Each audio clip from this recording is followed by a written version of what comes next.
All right, Jessica, welcome. This is your second time on the Jack Hopkins Show podcast, and what a thrill it is to have you back.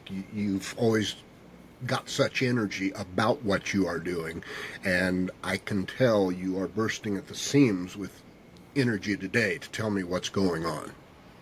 Jack, thank you so much for having me back. Such a pleasure to be on with you. We are doing 14th Now 2.0. Last time I was here, we talked about how we were peacefully protesting and organizing in Washington, D.C. to pressure Congress to reject Trump's electors based on Section 3 of the 14th Amendment, which they were obligated to do and should have on January 6th. Yes. It was an amazing movement, and we realized that was really just our warm-up act. We are living through the horrors. My God, what are we, a month into this administration?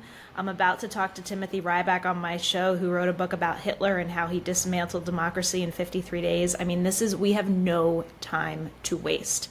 Zero. So we are organizing the first major demonstration in the nation's capital on 3/14. We're taking our numbers, Section 3 of the 14th Amendment. Beautiful. Extending this movement to all. It is a call to veterans. It is a call to people who are aligned with Ukraine and the free world, to people afraid of losing their Social Security, to friends and allies of the immigrant community, to anyone and everyone who does not want to let democracy die on our watch, and stand up for freedom in this vital hour where we have no time to waste. So we're doing this again on 3/14. I will tell you, Jack, this time it is going to be massive. We have an incredible momentum behind us. And you can find out everything about it at nowmarch.org, which is the same website the 14th Now grassroots organization has kept alive, and we're doing this again. Nowmarch.org.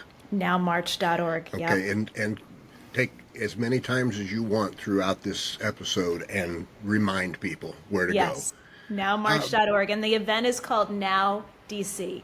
Now DC, we're in affiliation with 5051, and they've done such amazing work across the country, and these 50 state 50 event protests. But we realize we really need to pick one day to concentrate all of the effort in their faces, Jack, in their effing faces. Right. Okay. To let them know that we, the people, have the power. We're claiming that power, and we're not going to stand another second for this authoritarian coup that they're trying to pull off. And that's exactly what it is. It is. Take just a moment, if you will. And I mean, I know, and you know, but just for anybody listening that might not be clear, talk to me about what has changed in terms of our reality since just the last time that we spoke. I don't know exactly how long that was ago, but it wasn't that long ago. It's really unthinkable. I think, to be honest with you, Jack, the only thing that makes me feel not as scared and outraged as the average citizen is the fact that I'm so actively working against it. I don't even have time to absorb it, but when you do step back for a second, it's unthinkable. Unthinkable, the fact that Elon Musk and this group of 20-year-old hackers has seized our Treasury Department and multitude of other agencies. Thousands of federal workers have been fired. Migrants who came into this process legally seeking asylum are sitting in Guantanamo Bay.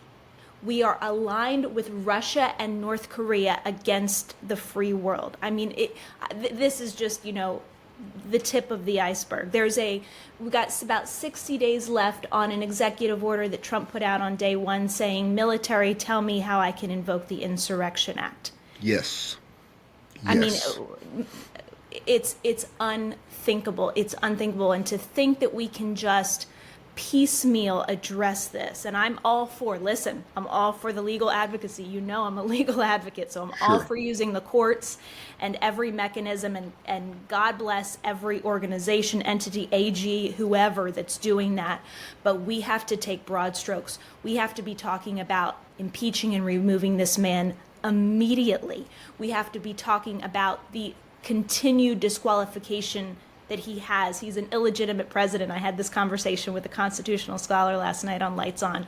Like, we have the people in power that purport to be on our side, as much as we love them, the Jasmine Crockett's, the Bernie Sanders, they need to be not just given great speeches and great TikTok videos, okay? They need to be using the legislative tools that they have, come together as a caucus, and start normalizing the conversation about getting Donald Trump, Elon Musk, and JD Vance the hell out of power, because they do not have authority to be there. Absolutely. And you know, last night, and I'll preface this by saying I'm not suggesting that this would have been any more effective in terms of changing something other than the impact that it would have on the people watching. And first of all, I applaud Al Green last night. Hero. Al Green all the way, right? Yes. And the only thing I can see, and I'm just basing this on my personality, had it have been me, it would have probably taken more hands-on action by the sergeant at arms to remove me. I might not have gone as willingly. And what just wrapped my head sideways was to watch that Al Green was the only Democrat that had to be removed. I would have liked to have seen that entire speech interrupted by every single Democrat having to be removed. Thank you. Yes. 100%, Jack. I mean, that's what I said leading up to it. That entire caucus needed to have a unified walkout. That's what needed to happen last night. They could have, what an opportunity. And we can't afford any more missed opportunities, for God's sakes. What an opportunity they would have had to completely steal the show, walk out of that collectively as a caucus, stage their own press conference outside, declare the illegitimacy of this unconstitutional president. I mean, a lot of them, it's, you know, after January 6th, those of us in the 14th Now movement have a particular kind of disdain for anyone who tries to invoke the Constitution now without acknowledging how they abandoned it on January 6th. But we do have a Constitution. We have violated the threshold issue, getting this man into that White House, where he's basically a squatter, has no legal authority to be there. And they could have, I mean, that's what I would have liked them to do in a press conference, but God, they could have done anything. Make a frickin' statement. I mean, you have to use, I have these conversations on Lights On all the time, and I'm sure you do too, Jack, about how the Republicans don't give a shit what anybody thinks about them. They don't give a shit about optics. They're taking our Constitution, burning it down. They are doing all kinds of things that are not even remotely tethered to law, that are literally federal crimes. It's just that we don't have a Department of Justice to enforce federal crimes at the moment. And we can't even use the law and the Constitution creatively and radically. And, you know, with an inspired, visionary motive behind us. I mean, for God's sakes, start doing it. Yes. You know, I don't know whether you've noticed or not, but in the last 3 weeks to a month, to say that I've elevated the intensity of my posts on Blue Sky and Twitter would be an understatement. And I think many people may be missing the reason I'm doing that. The reason I have done that and taken it so over the top and so intense is because we always compare where our behavior is to someone else's.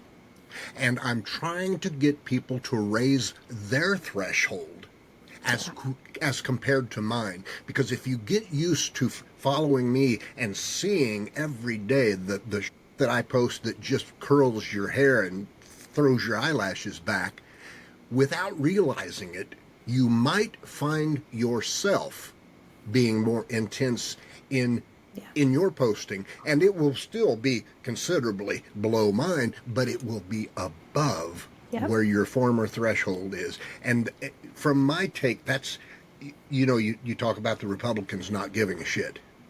That is their strength. Yes. I can't emphasize this enough. That is their power. I know. To and they watch, do They do it, Jack, with corruption, with lies, with Yes. with crimes. Can't we do it with truth, with law?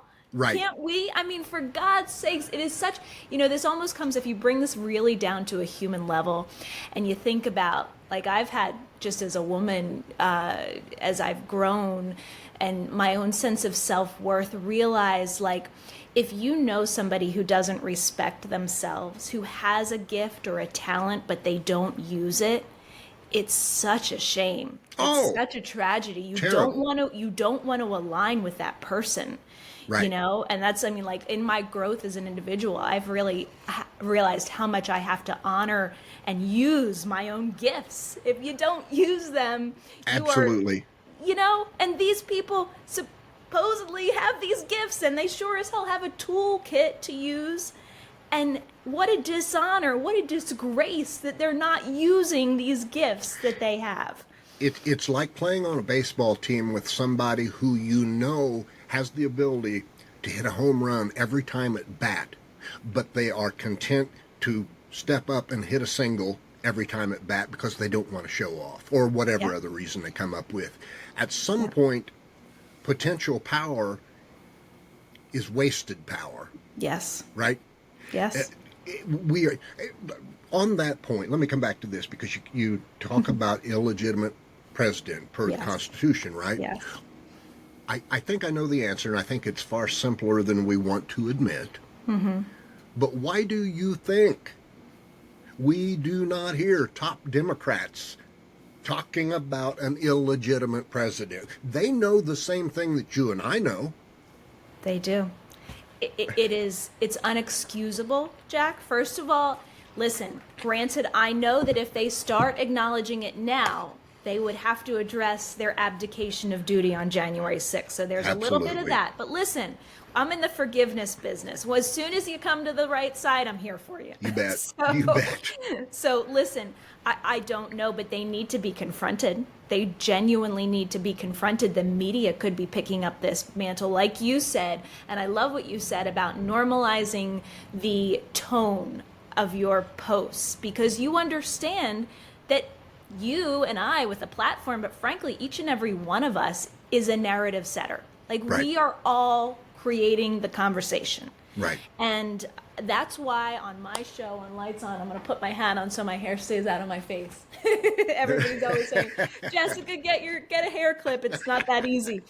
But on my show, I have done everything to normalize these conversations. And get people to understand from a constitutional perspective why Donald Trump is not qualified. By the way, at nowmarch.org, we have a legal authority page. It quotes and cites the preeminent constitutional scholars in our country. I had one of them on again last night on my show, reiterating this point because the Section 3 conversation is not dead. Any single one of them to this day could be simply starting a conversation. Like you said, I don't know why they're doing it, but we're going to pressure the hell out of them to do it. And saying this man is constitutionally disqualified. The only way that gets removed is by a 2/3 vote of both houses of Congress. That's it. So failure on any level, if they just start the conversation, is a success. Yes. The whole national discourse about this presidency and the tools that we have to extract him from this power seat that he illegally inhabits would change if they simply acknowledged it. Damn well time to acknowledge it. Who do you see as, and there aren't many, No. who do you see as the leaders in the Democratic Party right now spearheading things for us? Al Green. I mean, Al Green is the closest that we've got. I'm going to be really honest. And people are always saying, Jasmine Crockett, AOC. And listen, I love them. I used to have Jasmine on my show regularly. Okay? I used to have her on my show regularly. The problem I have with a Jasmine Crockett, an AOC, a Chris Murphy, a Bernie Sanders, any of them, is that, yes, they're calling out the insanity. Yes, they're saying it's wrong. It's unconstitutional, they've now discovered. But they're not using the levers they have. Like, Thank you. especially those people with the massive following that they have. Imagine if one of them joined Al Green with his articles of impeachment. Right. He's the only one that's done it, is Al Green. That Right. entire caucus. Donald Trump pardoned individuals convicted of seditious conspiracy on day one. That is an act of treason. This man, It is. in one act of the multitude of illegal acts he committed on day one of his presidency, he committed treason. There should be no other conversation other than how do we get this man out of office now? There should not. And it doesn't matter, like, I've had John Bonifaz on my show. He's the president of Free Speech for People. They've started a campaign to impeach Donald Trump. By the way, impeachtrumpagain.org is their website. Go sign the petition. Very good. But, you know, John came on my show. He's like, it doesn't matter that they don't have the numbers. That's not the point. They need to hijack the conversation, hijack the narrative, like the Republicans do. All they should be talking about every day. And I'm so tired of, like, I'm frankly tired, Jack, of people who say, oh, we're going to, like, that's not the way you get through to MAGA, or, like, we don't want to offend them, boy. or that we have to be inclusive. We have to talk about, like, the price of eggs. I'm like, ugh, it just drives me insane. Right. Like, you just have to freaking take the reins and talk about what is going on. And yes, people want a hero, people want a leader. They will come to you.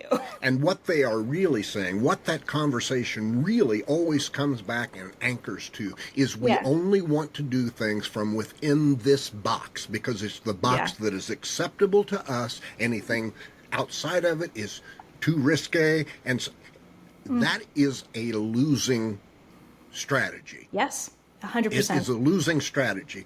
Yes. You know, to your point, I have people from time to time, especially in this last month, who will message me and say, Jack, with some of my posts, Jack, you're hurting your brand. Well, first of all, look, my brand is an accident. I didn't ever set out to be. I'm like just me. Right. I'm just who I am, and a brand developed. But I don't get on thinking about a brand. Look, the idea that somebody would think that anyone is working towards their brand, if they're really dedicated to preserving democracy, is nuts to me. Tell me about it. It's nuts to me. We are in, it's now or never, as you indicated within the first 60 seconds. It's now or never. There's no time for wait. There's no time for let's see what. It's now. It is 100%. And what you're saying, like your brand, I'm the same way. I fell into this by accident because, you know, I have no ambitions, even right now, of being a podcaster. Like, that is not my thing. I have a voice.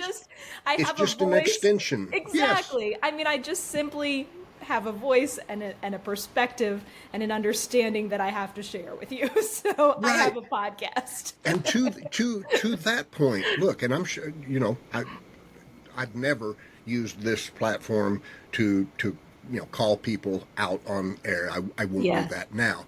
But one thing that is very irritating to me, I do know, and so do you, social media influencers who are primarily concerned about their brand and who do only post certain things and a certain way because their brand is the primary concern and not the fight.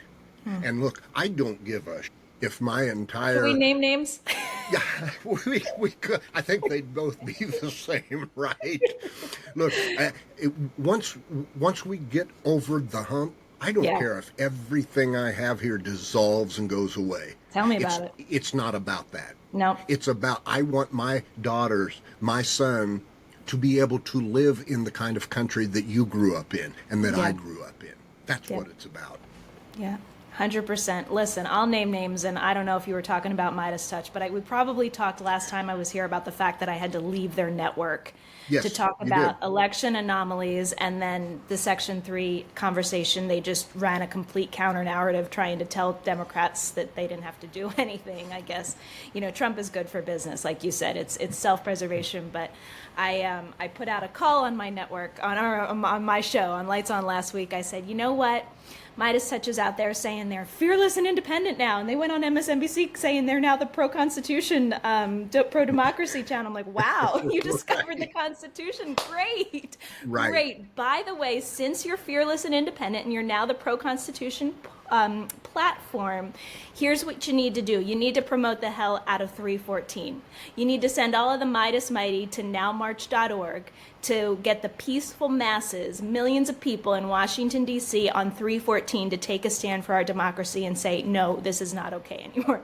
So any Right. of your viewers today, I'll invite them to flood Midas Touch with comments on Blue Sky, Twitter, Instagram, YouTube, wherever your chosen platform is. Flood them with comments about 314, nowmarch.org, and ask the Midas brothers, the Mycelis brothers, especially Ben and Popak on Legal AF, ask them why they're not promoting nowmarch.org, and hopefully we get them on board.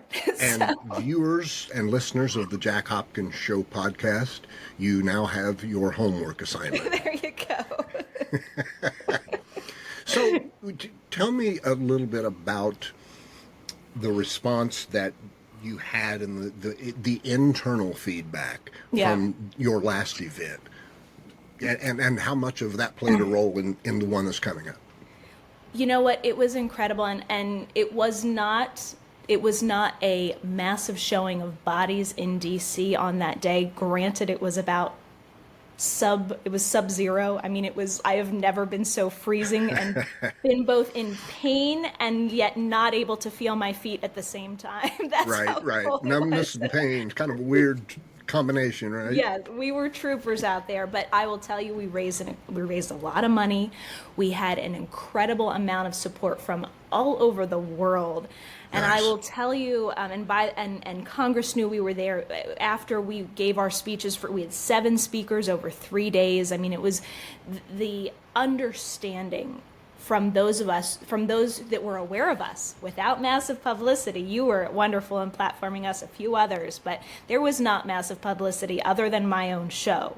So with the limited reach that we had, the amount of support was extraordinary. And we were in those halls of Congress. I met Adam Schiff the day that they were sworn in on this Congress.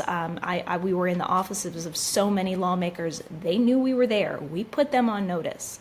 And I will tell you, when we were kind of branding this event, Now DC, and I was talking to some of the people at 5051 and kind of just talking about what we were going to call this event. And he's like, what you have with 14th Now is really special, and it's established, and people understand what it is. And I think, we say on the website, we stood in the breach. We really laid down a marker for history, and it was extremely important. And like I said, Jack, I really feel like that first movement was I wish it didn't have to be. I wish it was the end. I wish they listened to us. Sure.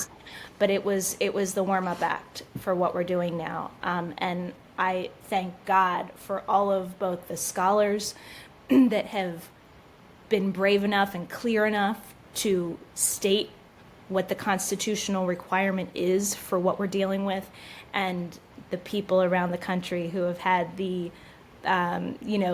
intellectual curiosity to be Yes. engaged in this enough.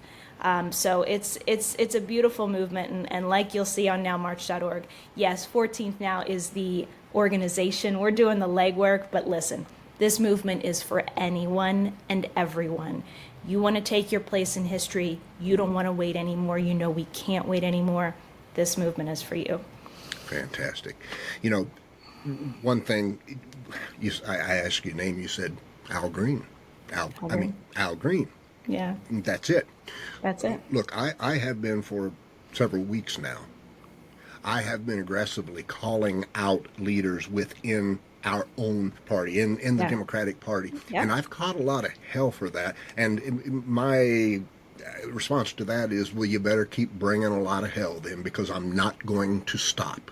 Good for Look, you. whether you are the CEO of a company, a Boy Scout leader, a third grade elementary school teacher, Yeah. it doesn't matter whether it is the doctor's son or the janitor's son. When somebody's not living up to what you expect out of them, you call them out. You put them on the spot. And your refusal to do so tells me it doesn't bother you as much as you might say in your post that's kind of encryptically coded because you don't want anybody to think you're actually calling out the elected leader. You know what I mean? Yeah, It's like we are not in mamby-pamby time No, here. We no. are in direct, black and white, clear, no ambiguity. Yes. And so I follow up with then, how do you think with public leverage, what tools do we have to get them? Let's speak about Jasmine Crockett, for example. I Yeah. think what Jasmine Crockett has become very good at is creating viral moments. Okay? Right. Viral moments. And they're feel good videos to Right. watch and they to like and to pass on, and you get a little charge. But if that's all there is, you do that, I do that. Right. Lots of people do that. Right. Use the power and the tools that you have. Don't just talk about them. Exactly. And in some cases, they won't even talk about them because they're Yeah. afraid that if they do, then they might be expected to use them. Yeah. It's insane to me. Yeah, it is. I mean, you're asking me how do we get them to do it? I mean, one thing, I've seen so many comments from my viewers that say, I'm not giving these Democrats another dime. They're out there begging for Right. money. I'm not giving them another dime until they start doing something, I as you agree. said, doing something. And do we want to defund our party? No. But we damn well have to use the leverage we have to get them to do what they need to do. It's all we have. We have to use it. By the way, I think they're incredibly naive to think that we're going to have any semblance of a normal election in 2 years or 4 years with Elon Musk and Donald Trump Right. controlling elections, taking over the FEC, destroying mail-in voting through the post office. God knows what else they have cooked up to stop people from being able to vote. Donald Trump made a comment a few weeks ago about how the midterms are going to be fixed and the blue is just going to disappear off the map. Yes. I mean, do we really are we hearing any of this? We really think we're just going to another election cycle and things are going on as they're not. So Jessica. I mean, with Jasmine in particular, and this, listen, I love what she's done. I love her voice. I love Sure. her. Oh, I do too. Her fight. I love I all do of too. that. But especially with people like her, we have to be tough on them. Yes, we do. Cannot right now, like we were talking about a few minutes ago, the talent's wasted. We can't cheer them on when they're not using those Thank you. talents, the real talents. We have Thank to you. withhold that praise Yes. until they really put up. So You know what? I'm going to catch hell for this, but I catch hell all the time Yeah. anyway, so it doesn't matter. I tell people all the time, human behavior, it's just like training a puppy. It is exactly like training a puppy. Yeah. If you reinforce behavior you do not want, you are going to get more of the behavior you do not want. It's very simple. And yet I see people all the time rewarding the very incompetence they say they're angry about. thank you. Yeah.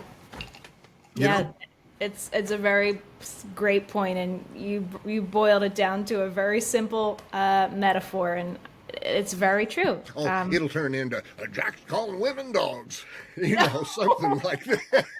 I didn't hear that. I didn't hear it. Look, here's the thing: is I think I've found out as you have too. Look, Yeah. if you're going to be online, if you are going to be on social media, if you're going to do podcasts, look, there's going to be a segment of the population that's going to take anything you say, turn it around, and demonize it. So I just say what I want to say anyway, because you can't prevent it. So might as well communicate the message the way you want to, right?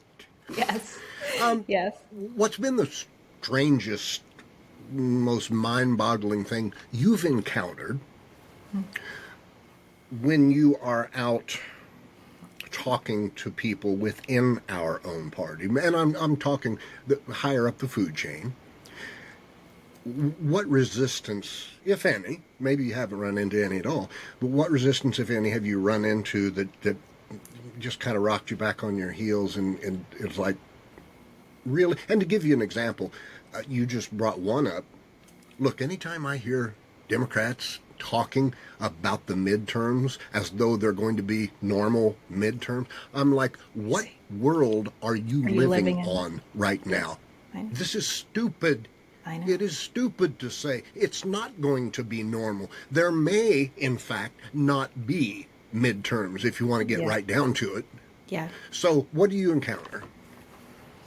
With the higher ups oh man, where do we start here? I mean, listen, let me give you a few things. So I've had some private conversations just on the election anomaly front that that I've delved into deeply on Lights On, fearlessly handled the gaslighting. I've had some conversations, I won't name names, with other people with massive platforms, bigger than yours or mine, Jack. And they have privately told me that their conversations with other high ups in the Democratic Party were conversations where people acknowledged that they thought something was wrong with the election. What a tragedy. What a tragedy that these people acknowledged that privately, but could not give a peep about it publicly. And I just heard, I mean, we've had little peeps, after the night before Trump was illegally inaugurated, of course, that insane rally where he thanked Elon Musk for his good work with the vote counting machines. And right after that, you had Jasmine Crockett and Dan Goldman make comments. I mean, this was like, where have you people been? They acknowledged it. And it's like, oh my God, where have you been? We've been screaming from the rooftops. And I heard just today, apparently, Maxine Waters acknowledged it, which is great. It's great when they do. I'm glad that they do. Right. But the fact that they missed that boat, and we are likely living with a man who was not elected, who is tearing apart our democracy and engaged in authoritarian coup. Like, right. We are already hungry and on our way to Russia. Like, we're already there. Right. It's unthinkable. But one other thing I was going to say about private conversations, like when we were in the halls of Congress in those few days in early January, with 14th now, trying to get them to reject Trump's electors, there was a lot of receptivity, both from actual members of Congress, not Adam Schiff, by the way. I mean, he was very stoic when I talked to him. But from other members of Congress and their staff, there seemed to be a real understanding and acknowledgement and, empathy with the cause. And these people, remember, Jack, I mean, in those halls of Congress, most of those people lived through what Donald Trump did 4 years before. Yes. That disqualified him, that deadly insurrection where his supporters left feces on our statues honoring, the founders of this country. I mean, it was unthinkable for them on a very personal level. Sure. So to go from that experience to then watching on January 6th, the deafening silence. Right. Not one peep from one of them. Right. It was like watching a zombie apocalypse. I mean, it's hard to convey the way that I felt, and I think most of us involved in this movement felt.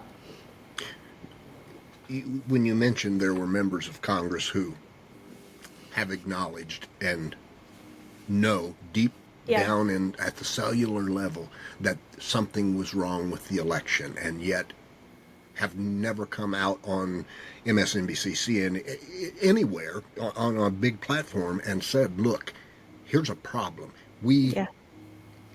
I've had things like that come onto my radar while I've been sitting in here before, and on the other side of my studio is my son's bedroom, and I swear I can't tell you the number of times I've been so pissed off that I knew in that moment. And that's what I felt like doing. I was so pissed off, I could probably get on one side of the room and run hard enough and break through the sheetrock and whatever else is in the way into my son's bedroom, because that is, and I guess I want to see more of that, and hopefully we will.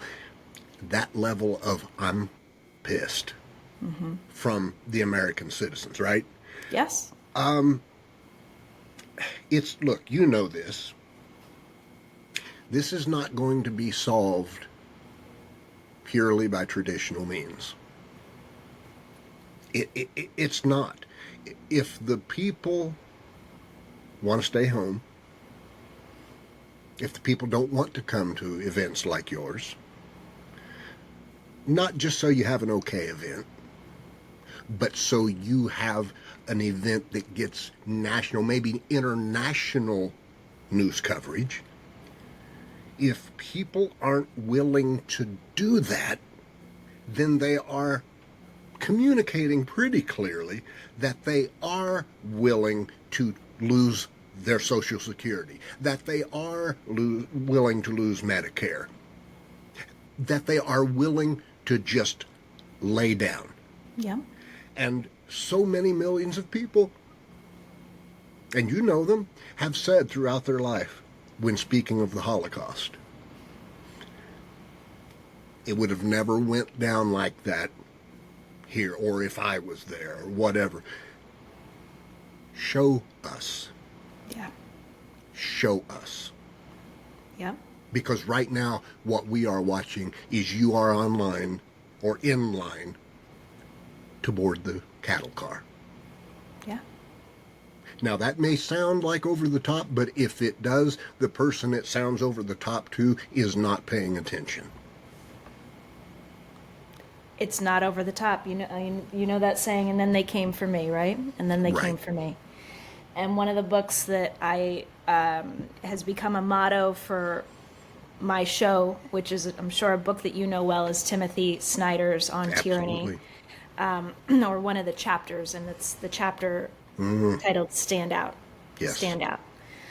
And it's something that maybe feels uncomfortable at first, and you have to get past that initial feeling of discomfort. And by the way, it's the best thing in the world. Like, honestly, Oh. if you're just living a comfortable life and you're not looking, and ignorance is bliss to you, like, that is freaking boring life. Sorry. It's useless right now. It is. It is. Like, and I just want to take that to, like, a lot of this feels doom and gloom, but one thing that and this is my spiritual upbringing and foundation that brings me here, Jack, is that I look at this as like an adventure and an honor. Absolutely. Yeah, it is. It It is. I is. mean, both of those things, like, to think that, I mean, we're living in our own, like, spy novel. I mean, it's incredible. It's really incredible, the opportunity that we have right now. Like, how could you sit this one So out? fantastic to hear someone else say that, because I post quite often, actually, Yeah. and I say it to my wife or somebody every day. And my wife at first looked at me like she was ready to take me to the nut house, she Yeah. really was. But I said, babe, I am so grateful Yeah. that I was born at a time that I get to do what I'm doing right now, playing my own little role Yes. in this fight for democracy. If you could lift me out of this moment, insert me to any future or a past timeline, and say, okay, you wouldn't have to live through all that, I would say, hell no, don't you even think about it. You leave me right here. Yeah. Not everybody is this lucky. Now, when I post that, I do get a lot of feedback from people saying, oh, well, I don't know. It's not, look, it's a mindset. Yes. Flip it over. Yep. Because from the mindset you and I are talking about, you become inspired. And empowered. And you want to do things, and you are willing to stand out. Yes. It changes everything. It does. It really does. And if we could, Jack, I mean, what you just said is everything. If everybody did that, change the mindset, and really everything is mental. Folks, it's all mental. It really is. If we change the mindset, and that's the thing with 14th now and 314, understand the power that we hold. Oh, It's- Jessica. It is awe-inspiring. It is mind-boggling. We have the power We do. right this instant Yes, we do. to change it all. To change it 100%. all. And like you said, there are no physical blockades. No. It is a mental blockade that only requires flipping it over to the other side, where you become inspired, invigorated, and wake up excited each day because you are going to help preserve democracy. And if you've got 350, we're not going to get that half, but if you wake up with 100 million people, 100 million people doing that each day and saying, what can I do today? And pushing the envelope and go, Yep. bumping up against your previous day's limits and going, nah, I'm going past that today. Then we don't have an issue. Nope. Just got to turn the lights on. That's it. That's it. And we need our leadership to mirror that. Yeah. That's And it. And that's literally like, we the people have to be the ones modeling the behavior. We do. The leaders aren't doing it. Yeah. It's going to be an inverse flow. Yes. And what I mean by that is we have to be such leaders as citizens of this country that we shame our democratic leaders who look at us and go, oh my God, they are doing our job. Yeah. How humiliating. And they either up their game and start becoming leaders or get the hell out and let someone in who will. Yep. So, to anybody watching this, again, remind them of the site of your event. Oh, nowmarch.org, that one? Nowmarch.org? Yes, that one. And it's March 14th? March 14th, 314. There's a lot of symbolism there, Jack. It's 314, section 3014 amendment. It's also Pi Day. It's the day before the Ides of March. It's a national strike day. It's a lot of things going on 314. Also, There's the lots to budget celebrate. deadline is on 314. Oh, yeah. We're going to be there in their faces as that's going down. Fantastic. What would be your parting message to those who have been watching, listening, going, yeah, that would be cool to go to that. What would you say? Oh, it's going to be more than cool. It's going to be hot. Listen, you are going to change history on that day. If we accomplish our mission, 314 will change the course of history. And whether we accomplish that mission or not is all in your hands. It's in your hands. And how right you are. This is not,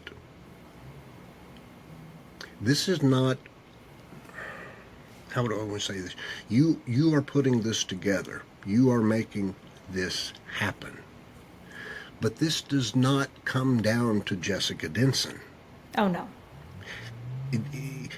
Anything that I'm doing, it doesn't, if there's a message that I post or an article that I write that inspires people, it's not about Jack Hopkins.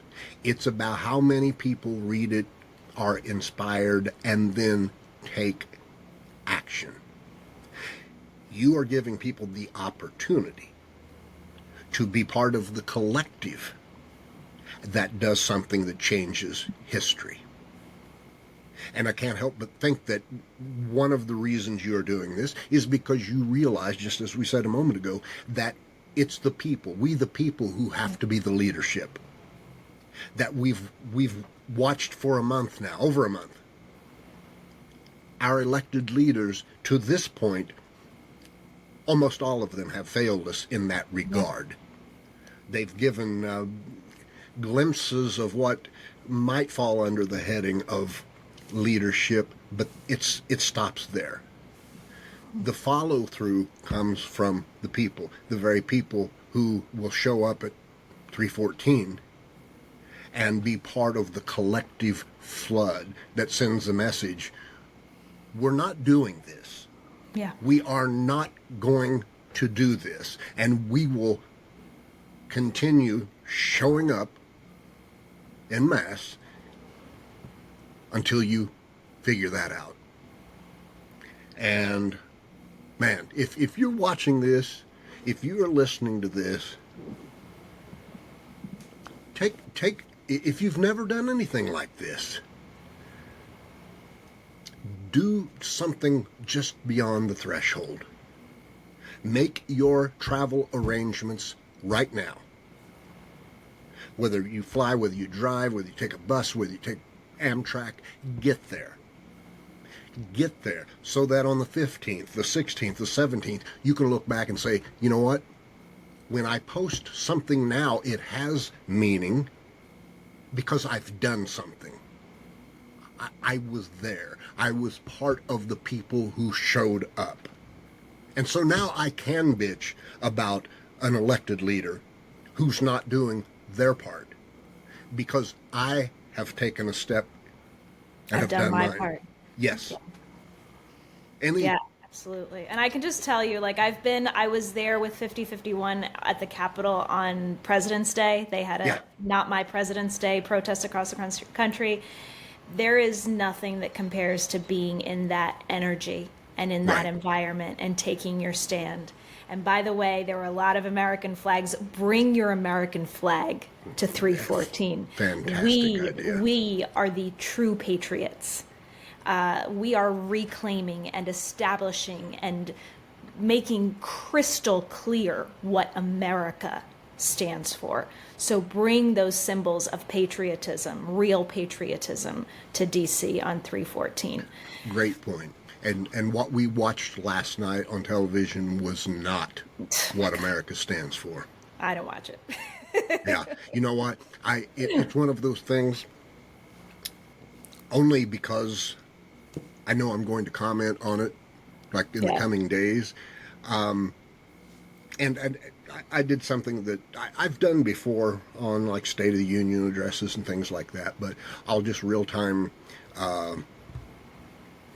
tweet or post, like, and I did probably close to 100 last night throughout that 2 hours, and I was brutal.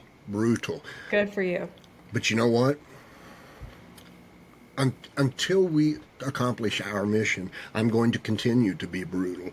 We can't be wallflowers. You know what? No. And I got a message the other day, and I get these messages, but I'm just pointing out this one. And it was a young man who said, and he didn't know which particular post of mine he read, but since they've all been pretty over the top lately, it was one of those. And he said, I just wanted to thank you. He said, you've inspired me to start using my voice. Yeah. That's what we should all be trying to do. Yeah. When we post, not just having somebody read our message and go, oh yeah, cool, but reading it and being so inspired by it, or having it change our threshold level enough that we then post something that inspires somebody. It's going to take all of us. Yeah. All of us. So Jessica, first I want to tell you this. For the work that you did on the past event and the work you're doing now on this one, thank you. Sincerely, thank you, because this isn't something you have to be doing. That's what I want to point out. And there's real power in that.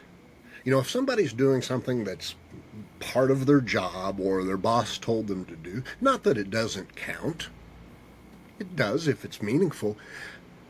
But, oh my God, there is nothing like that self-inspired, self-driven, I'm doing this because I believe. I believe in this. Yeah. And that's Jessica Denson. And that's something I really admire and respect about you. You're the real deal.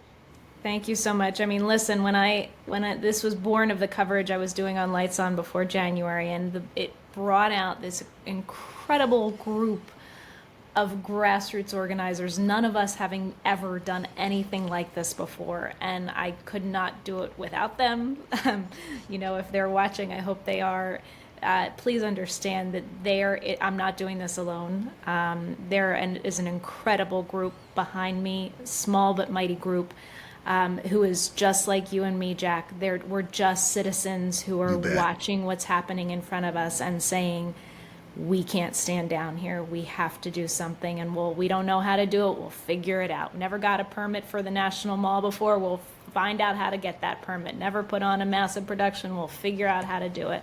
And that's, like I was on a podcast last week where we were having all kinds of technical difficulties, and I said, what we did to make this work, let this be a metaphor for like what we have to do as a country and citizens right now. Like, it's going to be messy. We're going to have to learn from scratch. We're going to have to improvise. Let's just get in and get dirty and get it done. Right. So, you've demonstrated over and over you're willing to get in and get dirty, and Yeah. you also know that we're not in the typical framework, Yeah. and it is frightening. Yeah. But like you said, and this is what I would impart to other people. You said, I stay so busy, I stay so focused that I really don't really feel fear to the level that I probably should because I'm so busy. And that is what I would say to anybody else. Take Jessica's cue. Stay so focused, so busy that you can't. Look, I know I've kept you probably 3 hours longer than what you probably had to allot to me, and I thank you. I took like the third time you glanced at the clock, I was like, okay, she's got to go. I love being here with you, Jack. Your company is so pleasant. I genuinely mean that. Your guests must all feel that way with you because you make somebody feel so at home, and it's just a wonderful environment that you have here on the Jack Hopkins podcast. So I'm only watching because I have an interview that starts in 20 minutes. No. Listen, you come back anytime, and I mean that. So Look, much. when anytime you reach out to me, we'll bring everything to a hold, and we will make it work for what you have going on. That I promise you. Thank you, my friend. That means a lot. And we're going to have you on Lights On sometime. I'd love it. Some cross-pollination, okay? You bet. Okay. You bet. All right, listen. Good luck on your next gig in 20 minutes. And Thank you. Thank you. Thank Bye-bye. you, my friend. My pleasure.